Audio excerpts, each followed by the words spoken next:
Hello guys, welcome to my channel Mampi বিশ্বাস 116। তোমরা সবাই কেমন আছো? আশা করি সবাই ভালো আছো। আমার ভালো আছো তো, ভালোবাসা সাপোর্টে। তো দেখতেই পাচ্ছ আমি রেডি হয়ে গেছি সকাল সকাল। কেন, কোথায় যাচ্ছি, কেন কোথায় যাচ্ছি, এই প্রশ্ন সবার মনে আছে অবশ্যই। দাঁড়াও দাঁড়াও বলছি কোথায় যাচ্ছি। তার আগে দেখো আমি একটু নেট ভরে নিলাম। কেন ফোনে নেট নিয়ে, কেন প্রত্যেক দিন 1.5 GB নেটের পরও আমাকে 2.5 GB নেট লাগে।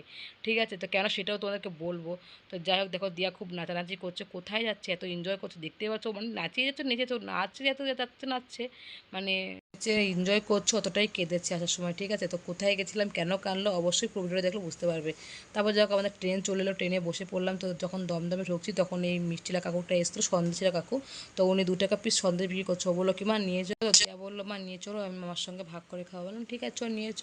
তারপরে আমি নিয়ে নিলাম 5 পিস সন্দেশ, নিয়ে নিলাম, যেহেতু মিষ্টি কেউ খায় না। তো 5 পিস সন্দেশ নিয়ে নিয়েছি। তারপর নিয়ে আমরা দমদমে নেমে গেলাম। দেখতে পাচ্ছ বসে আছি, দমদমে কোনো ট্রেন নেই, কারণ আমাদের আসার আগে ট্রেন বেরিয়ে গেছে। তো আমরা যাচ্ছিলাম ভাইয়ের বাড়িতে, মানে হৃদয়ের বাড়িতে। ও থাকে ডানকুনি লাইনের রাজচন্দ্রপুর, ওখানে থাকে। তো ওই জন্য বসেছিলাম ট্রেন, যেহেতু আগে ডানকুনি লাইনের ট্রেন খুব কম, 1 ঘন্টা পর পর একটা ট্রেন দেয়।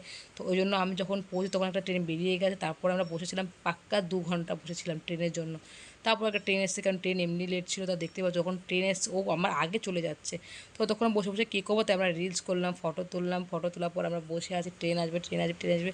ফাইনালি আমাদের ট্রেন চলে এলো। বাবারে বাপরে, এতক্ষণ ওয়েট করানোর পর চলে এলো। তো ট্রেনটা পুরো ফাঁকা ছিল। ভেবেছিলাম কি এত লেট ট্রেন, তার মানে ট্রেন প্রচুর ভিড় হবে, কিন্তু না গাইস, পুরো ফাঁকা।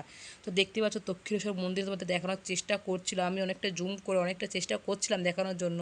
মানে দক্ষিণেশ্বর হয়ে যেহেতু যায়, এটা ব্রিজটা পার হচ্ছে, তো অনেক টাইম চেষ্টা করতে হচ্ছে দক্ষিণেশ্বর দেখানোর জন্য। তো যাই হোক, একটু কষ্ট করে দেখে নিও। আর দেখতে পাচ্ছ গঙ্গা ঘাটটা কত ভালো লাগছে, এই জন্য আমি একটু ভিডিও করলাম।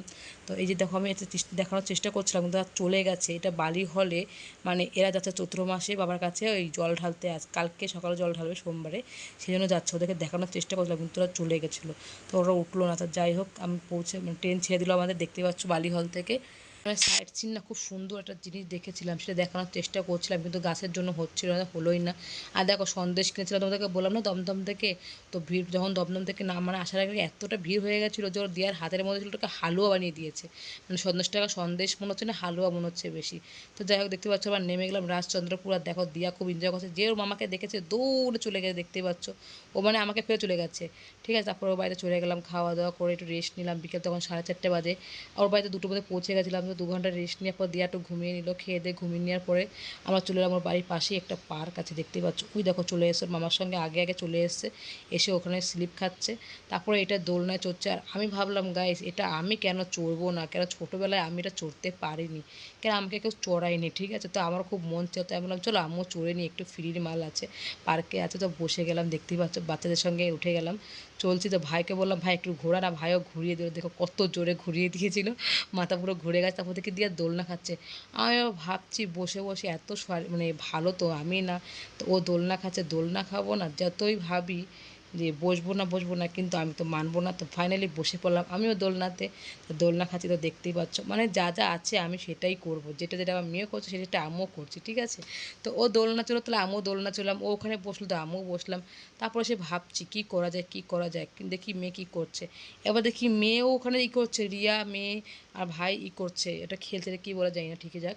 তা আমিও বসে পড়লাম, মানে আমিও কেন ছাড়বো বলো গাইস, ফ্রির মাল আছে পার্কের মধ্যে, কেউ বারণ করার নেই, সবাই করছে। তা রিয়ার আমি খেয়ে নিলাম, তারপরে মেয়ের সঙ্গে খাচ্ছি, কিন্তু মেয়ের সঙ্গে মজা পাচ্ছি না, কেন তো ছোটো, আমার থেকে ওয়েট কম। তারপরে ভাই এসে দিচ্ছে। তো যাই হোক, আমাদের হয়ে গেল দোলনায় খেলা। তোমাদের যা যা পার্কে ছিল সব, মানে মানে যা যা মোটামুটি পার্কের মধ্যে ছিল সব কিছু আমি চড়েছি, যেগুলো ছোটোবেলা চড়তে পারিনি, ধামরা বয়সে এখন আমি চড়েছি, মেয়ে হয়ে গেছে তারপর আমি চড়েছি। তো যাই হোক, দিয়া আর রিয়া দৌড়াচ্ছিল কে ফার্স্ট হয়, কে আগে যেতে পারে, এই বলে দৌড়াচ্ছে। আমার মেয়ে ফার্স্ট হয়ে গেছে। ঠিক আছে, তারপরে গিয়ে রিয়া বলছে কি বাঁশবাগান যেতে হবে আমাদের স্টেশনে, ও সত্যি বাঁশবাগানে চলে গেছে। ঠিক আছে, তারপর ডেকে ডেকে নিয়ে এলাম। আর দেখো রাগ করে চলে যাচ্ছে অন্য রাস্তায়, আমরা যাবো এই দিকে, ও যাচ্ছে ওদিকে। ঠিক আছে, কারণ রেগে গেছে, কি আমাকে উল্টো রাস্তা বললে, রেগে গেছে। তারপর দেখো এখানে একটু মাছ ছিল, মাছ মানে মাছগুলো ই করছিলাম, দেখানোর চেষ্টা করলাম, কিন্তু দেখাতে পারলাম না, কারণ উঠছিল না সামনে। তারপর ওখানে কি সুন্দর হাওয়া দিচ্ছিলো গাইস, প্রচণ্ড হাওয়া দিচ্ছিলো। দাঁড়িয়ে এলাম কিছুক্ষণ, তারপরে এই ফুটি কিনতে গিয়ে গাইস আমাদের ট্রেন মিস হয়ে যাচ্ছিলো একটুখানিকের জন্য। ঠিক আছে, তো যাই হোক, তারপরে ট্রেনটা পেয়ে গেলাম। তারপর আমরা দমদমে নেমে গেলাম। ঠিক আছে, তারপর আমার মা ওখানে চলে এসছে, মা দিয়াকে দেখে লুকাচ্ছিলো, তারপর দিয়া ধরে নিল ঠিকই। ঠিক আছে, ওর চোখে পড়ে গেছিলো, ওর চোখ না দূরবীন দূরবীন। তো যাই হোক, আমরা ওখানে বসে পড়লাম, মা চলে এলো, তারপর আমরা বসলাম। তা দেখতে পাচ্ছ কিছু ফটো তুললাম মায়ের সঙ্গে, মেয়ের সঙ্গে। ঠিক আছে, তো দেখতেই পাচ্ছ মাকে চশমা পরিয়েছি, কিন্তু চশমা কখনো পরে না, মা কখনো মেকআপ করে না বা সাজে না, কিছু না। তো আমরা শখ করে একটু মজা করে মাকে চশমা পরিয়েছি, তো কেমন লাগছে অবশ্যই কমেন্ট করে জানাবে। তারপর আর কি, আমার মেয়ে বদমাশি, ও চশমা পরলো, চশমা পরে জিভ বের করে মানে সেলফি তুললো। তারপর আমার কাকু চলে এলো, বসেছিলাম কাকুর জন্য, কাকু চলে এলো। তারপর ওখানে আমার মেয়ে কলা খাচ্ছে, যেহেতু মা কলা নিয়ে এসেছে, কলা খেলো, পরোটা খেয়েছে। তো পরোটাটা তোলা হয়নি, আর আমি এখানে জোয়ান খাচ্ছিলাম, যেহেতু ওর বাড়িতে খাওয়া দাওয়া করেছি। তারপর আমার মেয়ে আবার কাকুকে নিয়ে, মাকে নিয়ে একটা সেলফি তুললো।